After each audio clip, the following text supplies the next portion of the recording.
Minutemen of the 43rd Regiment of Foot. We stand here today because we came back from a glorious battle back in Concord. Not too long ago, we were on the Northern Bridge battling those redcoat scum. And today, we stay on standby for the future of our country. You know, man, only a few of us here make it. 1 in 4 from the militia are good enough to become Minutemen. Yeah, our physical fitness is just above everyone else. Our men bleed for this country. We don't do anything for this country. You know, man, the Minutemen, we go back farther than you may think. More specifically, we date back to 1645. This job is not for the faint of heart. We must be quick on our feet and pack lightly in order to strike with efficiency. You see the outfits that I here gave to you. This is important so we look like regular people when we make our strike. And here we have the trusty musket. You shall be able to be ready in uniform to strike within 1 minute of our call. Here, this thing can take a man's life, and this will take many redcoats' lives in your hands, in your future. I'll hit, good sir. Man, Yes. message from General Washington. Oh. Excuse me, gentlemen, I must read this. With the utmost sincerity and affection. Thanks to the officers and sailors for their spirited and gallant behavior at Chesapeake Bay yesterday. It is with inexpressible pleasure that he can declare that he did not see a single instance of bad behavior in either the officers or privates, and that if any fault can be found, it proceeded from too great eagerness to push forward upon the enemy. Much, very much indeed is to be lamented that when men are brought to play the part of soldiers and sailors thus well, that any of them, for the sake of little temporary ease, should think of abandoning the cause of liberty and their country so important a crisis. As a reward, the commissary is strictly ordered to provide rum for the troops that may be served as the occasion requires. Huzzah! Very well then. Here you are, good sir. Thank you for your message, good messenger. That was from General Washington. He's talking about a great victory over in Virginia. Ah, the French fleet. This war is turning to our tides, gentlemen. For more work, for more fruit. We're back in Concord when we were over by the north. Soldiers! There's a 2nd Infantry from the British coming down the street. Come on, we gotta go. Let's go, men. Grab your things. Go, go, go.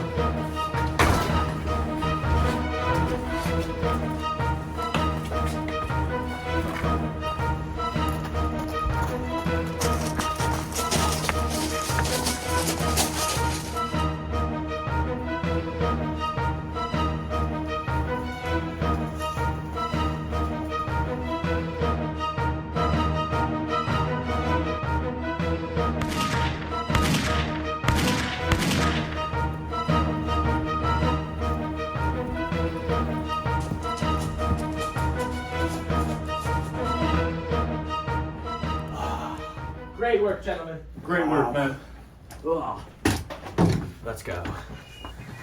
Huzzah, gentlemen. Huzzah. Huzzah.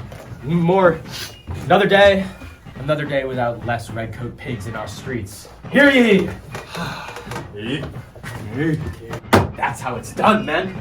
Huzzah. How was it like to get a taste of the fruits of battle?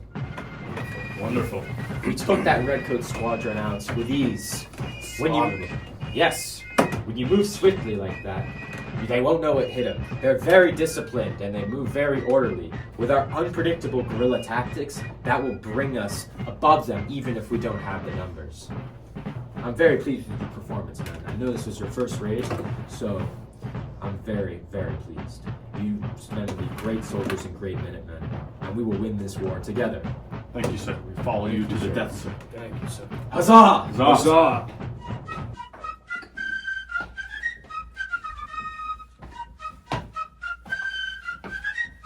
Attention!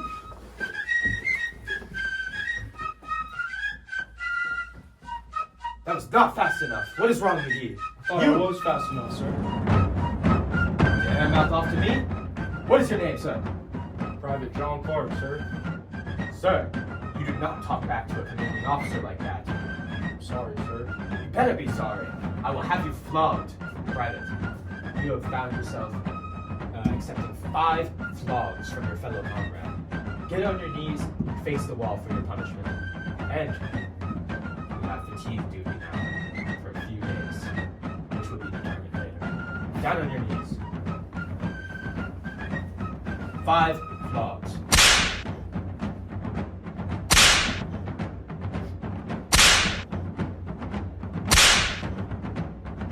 Very well. One more for good measure. Up. Gentlemen, the discipline of the Royal British Army is what kept us so powerful in this empire, so powerful for all these hundreds of years. We will not have that broken in these 13 colonies. We have an army that is honorable.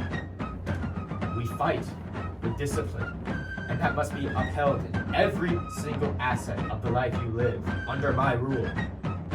Now, we are not like our opposing enemy, the guerrilla fighters who hide in the bushes like cowards. No, we are redcoats. We fight, face on, for honor and for our country overseas. Now, gentlemen, I came here for some orders.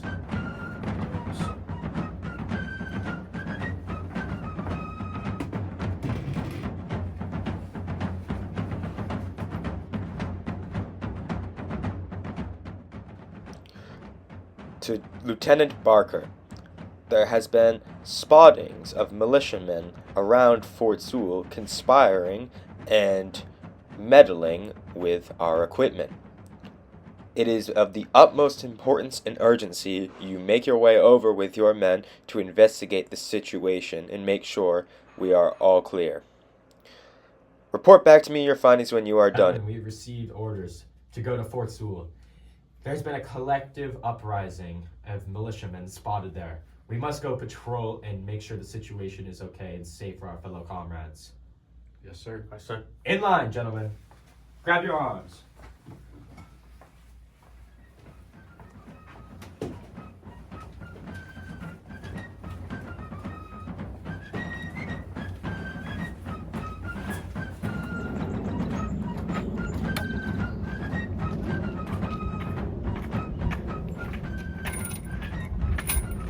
Excuse me, sir. I'm gonna have to see your papers.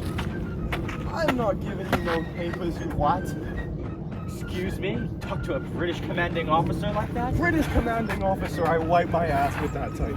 Hi! Get him! No, wait. Control him! Let me go, you bastard! Alright, gentlemen, let's pick him up.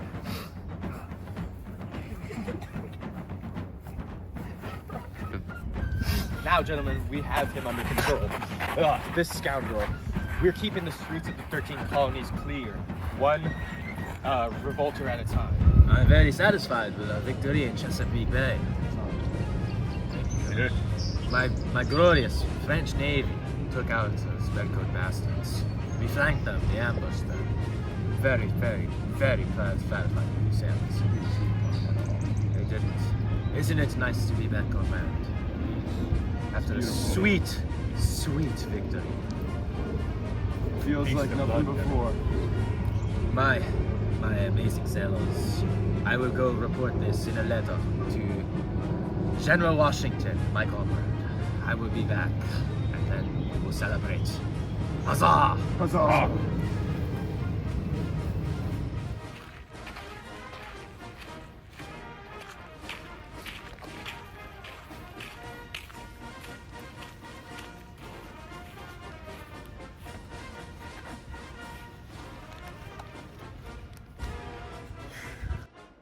My dear General, your letter of the 2nd September is just come to hand.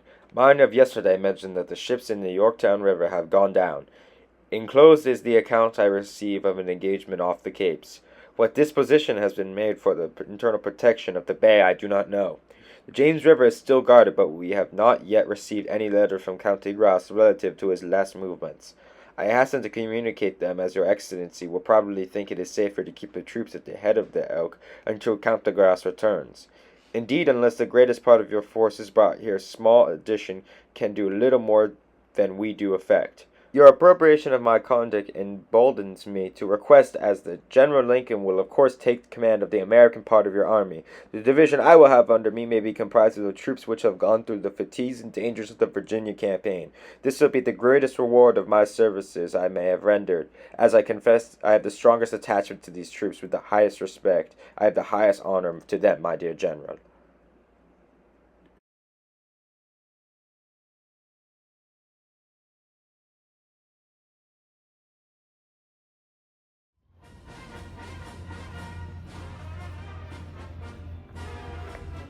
I'm back, gentlemen.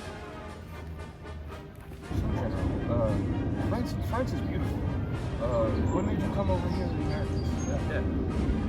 Well, it's a long story. When I was 11, my mother died. Later, so did my father. I inherited numerous fortune, very wealthy, but that was not my life goal. My life goal was military conquest. Sure. Money, riches never really interest me, so I joined the French military. I earned the status of the Black Musketeers in 1773, very prestigious. But in 1775, when the French decided to cut military spending, I lost my commission. I was looking for something else. Then I met with the Duke of Gloucester. We were having dinner. When I met with him, actually King George III's brother, he told me about the American Revolution. He was mocking them. He was saying that he was stupid and how the British, they would finally conquer them once again, once and for all. But that lit something in me. Lit a fire. After that fire had been lit, I left. I joined the Continental Army. Then I met George Washington, our general, at the young age of 19. The date I left, March 25th, 1777. Day for me living beautifully. I came to the Americas. I met George Washington, like I said. He saw the potential in me, and he treated me as a son, as he does now. Became his right-hand man. And, gentlemen, that's how I'm sitting here with you today, after our great victory in Chesapeake Bay. Huzzah, huzzah. Huzzah. Gentlemen, American or French, it doesn't matter. We stand against the British. And together, we will be victorious in battle. Huzzah. Huzzah! And with that, gentlemen, that is enough for me tonight. Very, very tired of that long evening. We should get some rest. There are many more days like this to come, and many more victories. Good work, man.